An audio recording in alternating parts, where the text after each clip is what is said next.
আসসালামু আলাইকুম ওয়া রাহমাতুল্লাহ। আলহামদুলিল্লাহ আলহামদুলিল্লাহ ওয়াহদা ওয়াসসালাতু ওয়াসসালামু আলা মান লা নাবিয়্যা বা'দা। আজকে আমরা আল ওয়ালিদাইন জামে মসজিদ, এই জায়গার নাম কি জানো? ছাতির চর মধ্যপাড়া কেরানীগঞ্জ, এখানে এসেছি।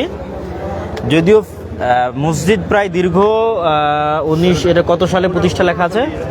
2015 সালে প্রতিষ্ঠা হওয়া, তথা বলা যায় দীর্ঘ 10 বছর থেকে এখানে মসজিদটা চলমান। তারও আগে 2-3 বছর চলেছে, মানে বিল্ডিং হওয়া 10 বছর, তার মানে আমরা মোট 15 বছর বলতে পারি। প্রায় 15 বছর থেকে এই মসজিদে আমাদের এখানকার দিনী ভাইয়েরা সালাত আদায় করছে, আলহামদুলিল্লাহ। বাট সব জায়গাতেই যেহেতু ইবলিস সমগ্র পৃথিবীতে কাজ করতেছে, তার সেনাবাহিনী কাজ করতেছে, তো মানুষদের মধ্যেও তার দোসররা আছে, থাকবে। মানুষের মধ্যে বিভেদ তৈরি করা, মারামারি লাগানো, সমস্যা তৈরি করা, এটাই ইবলিসের প্রধান কাজ, এবং মানুষের ঐক্য নষ্ট করা এটাই ইবলিসের প্রধান কাজ। তো যারাই হোক, কে বা কাহারা, আমরা নাম উচ্চারণ করে বা কোনো কিছু করে আমরা পরিবেশ নষ্ট করতে চাই না। যারাই এই মসজিদ কিনে ষড়যন্ত্র করুক, ষড়যন্ত্রের শুরুটা মূলত আমাদের শ্রদ্ধেয় ওস্তাদ শেখ আব্দুর রাজ্জাক বিন ইউসুফের একটি প্রোগ্রামকে কেন্দ্র করে। যে তার আগে মোটামুটি সবই ছিল, উনি এখানে প্রোগ্রাম করছেন, এটি শুনতে পেরে তাকে যারা সহ্য করতে পারে না বা দেখতে পারে না, তাদের একটা গ্রুপ বা যারাই হোক, তারা মূলত চেষ্টা করে পুরো মসজিদটাই দখলে নিয়ে নেয় জোরপূর্বক। ইন্না লিল্লাহি ওয়া ইন্না ইলাইহি রাজিউন। যা আমাদের জন্য খুবই দুঃখজনক এবং খুবই কষ্টদায়ক একটি ঘটনা ছিল। এবং তারপর থেকে আলহামদুলিল্লাহ, বিশেষ করে প্রশাসনের যে সহযোগিতাটা এবং এই স্থানীয় যে উপজেলার যে দায়িত্বশীল, তার যে সহযোগিতা, পাশাপাশি আমাদের স্থানীয় যারা নেতা আছে, বিভিন্ন রাজনৈতিক দলের হোক অথবা আমাদের দিনী ভাইয়েরা হোক, তাদের সকলের সহযোগিতা, এবং আমাদের বংশালের ইসাক ভাই, তার কথা না বললেই নয়, এরকম অনেকের সহযোগিতার ভিত্তিতে আলহামদুলিল্লাহ এই বিষয়টা সুরাহা হয়। তবে প্রশাসনের প্রতি আমরা শুকরিয়া আদায় করি যে তারা আমাদের এই মসজিদকে নতুনভাবে ফিরিয়ে পেতে সহযোগিতা করেছে, আলহামদুলিল্লাহ। পাশাপাশি আমরা আরও নিশ্চিত করতে চাই যে আমাদের মানসিকতাটা আসলে কেমন হওয়া দরকার। আলহামদুলিল্লাহ, মসজিদ সব কিছু ঠিকঠাক হওয়ার পরও যখন আমি এখানে খোঁজ নেই বা জুমার খুতবা দেওয়ার জন্য আসি, তখন দেখা যাচ্ছে সেটি নিয়ে আর এক নতুন অধ্যায় শুরু হয়, যে আমি যেন এখানে জুমার খুতবা দিতে না পারি, জুমার খুতবায় যেন না আসি, এবং ভীত সন্ত্রস্তকরণ, চাপ প্রয়োগ, এমনকি আমাদের ইসাক ভাই পর্যন্ত আমাকে বললো যে আব্দুল্লাহ ভাই, আমি গ্যারেন্টি দিতে পারছি না, আপনি যেন না। তো আমি আসলে হতাশ হইনি এবং হাল ছাড়িনি। আমি ভাইদেরকে বললাম যে আপনাদেরকে কারা সহযোগিতা করতেছে, অসহযোগিতা করছে, তাদের নাম এবং মোবাইল নাম্বার দেন। যেহেতু আমি এর আগেও সরকারের উচ্চ পর্যায়ে যখন যোগাযোগ করি আমাদের ধর্মমন্ত্রীর সাথে, যেহেতু উনি আমাদের আহলেদিস সব প্রতিষ্ঠানেই গেছে এবং বহু প্রোগ্রামে ওনার সাথে আমার কয়েকবার দেখা সাক্ষাৎ হয়েছে, এবং বাংলাদেশে যতগুলো ধর্মীয় ঘরানা আছে তাদের সবগুলোরই টপ পর্যায়ে যারা দায়িত্বশীল নেতৃত্ব পর্যায়ের আছে, তাদের সবার সাথে যোগাযোগ এবং কথাবার্তা আছে, এবং আলহামদুলিল্লাহ সবাই আমাদের সম্পর্কে একটা ভালো ধারণা রাখে। কোনো কথা বললে তারা ফেলবে এটা আমি মনে করি না।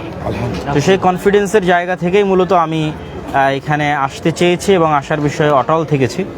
যখন দিনী ভাইয়েরা জানতে পেরেছে যে আমি আসবই, তারপরেও তারা সাহস করেনি যে আমাকে এই মসজিদে নিয়ে আসতে পারবে।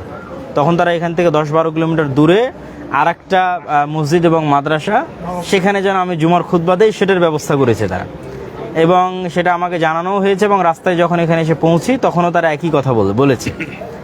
তখন আমি আমার মানসিকতা তাদের সামনে তুলে ধরেছি যে আজকের এই মসজিদে যদি একজন মুসল্লিও না থাকে, 5 জনও যদি মুসল্লি থাকে, তবুও আমি এখানে জুমার খুতবা দিব ইনশাল্লাহ। তো আমার অন্তরে যেটা ছিল সেটা ওখানে বলিনি, অন্তরের কথাটা খুতবাই বলেছি। অন্তরের কথাটা ছিল যে এখানে খুতবা দিতে গিয়ে যদি আজকে এখানে শহীদ হওয়া লাগে, তা আমি সবার 1 নাম্বার আগের কাতারে থাকবো ইনশাল্লাহ। এইটা জুমার খুতবাতে উল্লেখ করেছি। তো এই যে অটল এবং অটুট মানসিকতা, এটাই কিন্তু, এবং ধৈর্য, আপনি কারো প্রতি উস্কানি দিবেন না, কারোর বিরুদ্ধে কিছু বলবেন না, দাওয়াত দিবেন সফট ওয়েতে, পজিটিভ ওয়েতে, নেগেটিভ কিছু বলবেন না, যেগুলো আমরা বক্তব্যে তুলে ধরলাম। এবং আমরাও লাইভের মাধ্যমে সারা বাংলাদেশে যারাই আমাদের ভালোবাসেন, আহলুল হাদিস, সালাফি, কোরআন এবং সঠিক আকীদার দাওয়াত সারা বাংলাদেশে করছেন, তাদের সবার প্রতি আমার উদাত্ত আহ্বান, আপনারা যদি এতটুকু আমি নিশ্চিত করতে পারি ইনশাল্লাহ যে আমাদের আলহামদুলিল্লাহ আমাদের অনেক দিনী ভাই এই জিনিসগুলো বুঝে, তারপরে হয়তো অনেকের মধ্যে ভুল ত্রুটি থাকতে পারে।